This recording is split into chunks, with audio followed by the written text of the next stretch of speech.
Hi everybody, it's Claire back with another art journal video, and again I'm playing with the new release from Dina Wakley. I'm going to be creating a set of 3 layered pages in the small craft journal.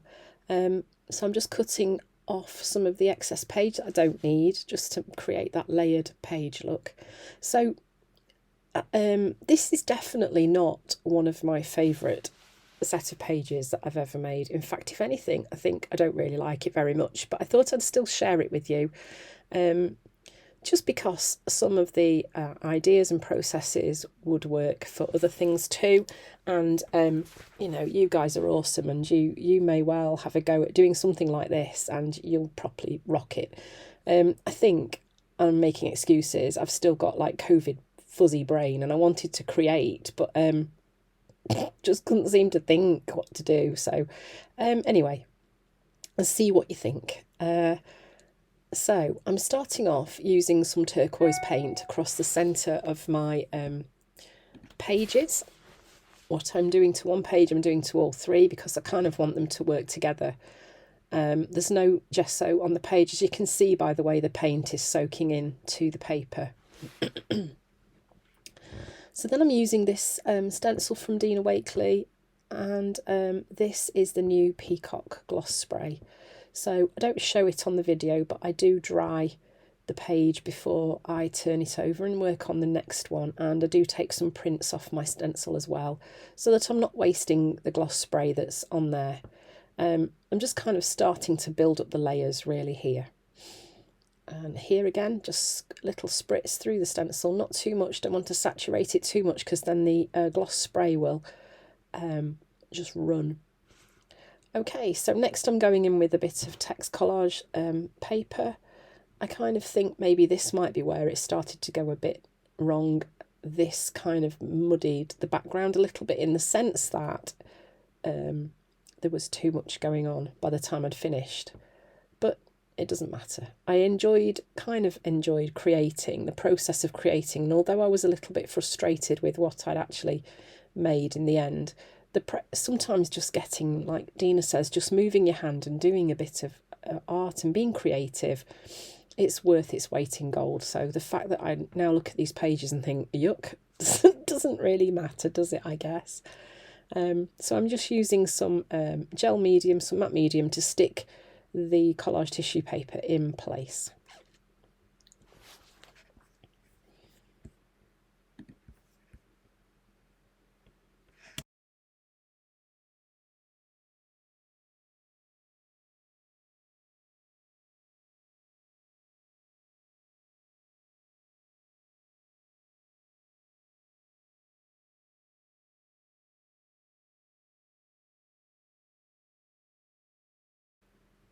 Then I'm going in with this stencil, and I'm using marine paint, and I lifted the stencil off and I was like, oh my gosh, it's so dark, no. So I used a wet baby wipe before it was dry and just lifted a little bit of the paint away, and felt it was much better. So before I went in and did any more, I did just rub some paint off of my blending tool, so it wasn't going on quite as quite as scary a way as it had done.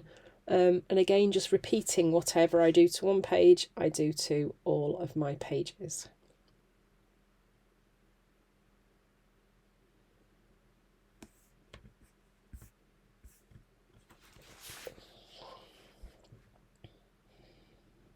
Then I'm using lime, and I'm using this Pieces stencil. This is also from Dina, and I'm just going in and adding a little bit more detail onto my pages. So I think the backgrounds are okay. I'm quite happy with the way the colours work, but then I think because of where I end up putting the profile stamped images, it kind of feels like the pages are big and empty, and I almost didn't really know where to go with them next. So I laid the stamps out like this. I mean, this is where you can see that my brain is not working properly yet because, of course, when you stamp them, they're not this way round, are they? They're reversed. So I was like, yeah, that works really well. They're going to look really nice like that. Stamp them and cut them out. And I was like, oh, they're facing the other way. So once I had worked through that process, I then did the reverse stamping thing using the gel plate to get the reverse image to work on the other side. I'm also using the marine paint here for my images, not black, because I thought black might be a little bit too harsh with the rest of the colours that were on the page. And as you can see, giving each stamp a really good clean after I've used it, particularly as these have got quite detailed text writing on them, and I didn't want the paint to fill those little spaces so that that detail would be lost.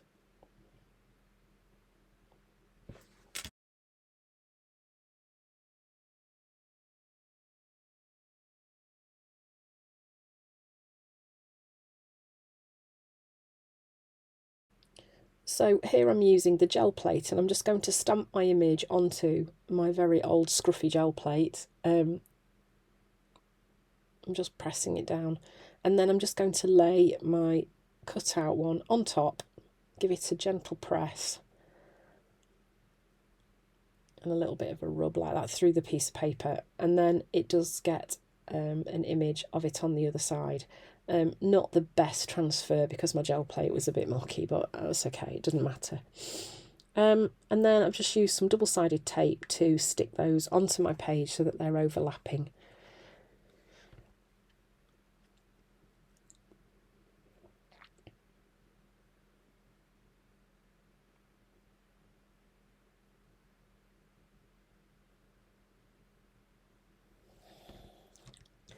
So once I'd stuck these in, I then started thinking about what I wanted to do next and where I was going to put my quotes and how I was going to make that work on my page.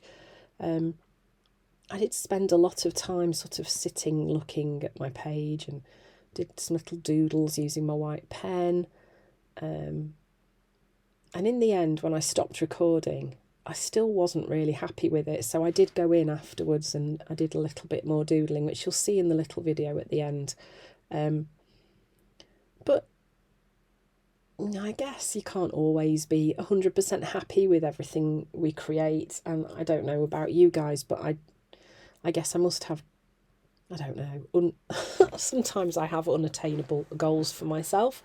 And we all need to be a bit kinder to ourselves, don't we? So this is me acknowledging that I don't always get it right, and this page wasn't really one of my favourites. But like I say, there are good parts in here as well as the bits that I don't like too. So things that might be useful and give you guys ideas of things that you can try in your journals. So I'm just using my Signo Uniball here and just going in doing a bit of a writing on these profile text figures, and then I'm going to write my quote along the top of each of these cutout pages, and I end up going in as well and filling in the rest of the quote on each page, so it's almost like a mantra on each page that's getting repeated.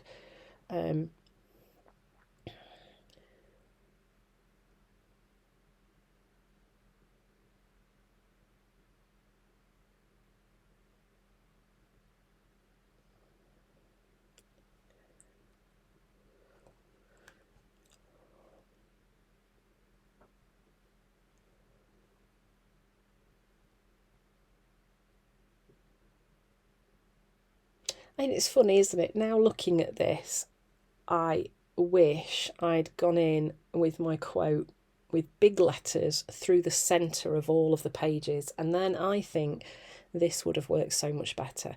And that's just while I'm sitting here looking at what I'm doing, and I'm editing it, doing the voiceover. I've just suddenly thought, I know what would have worked better if those words were just moved down a little bit. I don't really know why they went at the top of the page, but never mind, it's okay. Then I'm going in and adding some white dots as well.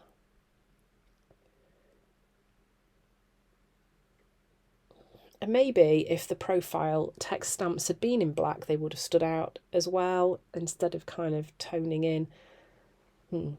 Hindsight is a great thing, isn't it? So this was how it ended up looking.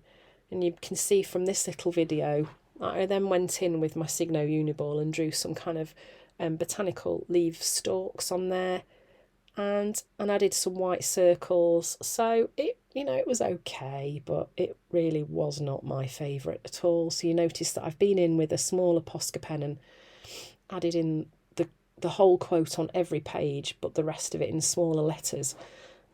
So you can read the quote as you're flipping through the pages, or you can just read it on each page individually. So there we go, a page that I don't really like, but still using Dina's new things. Thanks for watching, and I hope to see you again soon.